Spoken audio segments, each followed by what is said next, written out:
If your Ford Explorer's Apple CarPlay keeps dropping out, it's usually a simple software or cable issue that you can fix in minutes.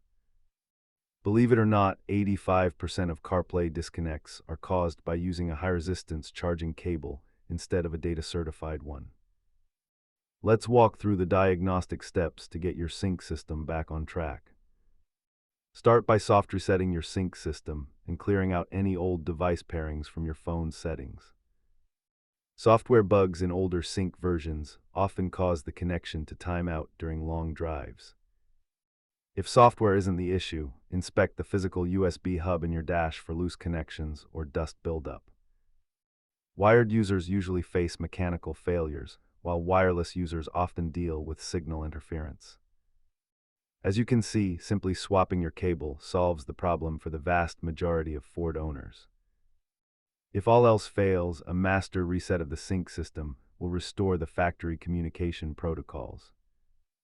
Keep these basic tools on hand to troubleshoot connection issues without a trip to the dealership.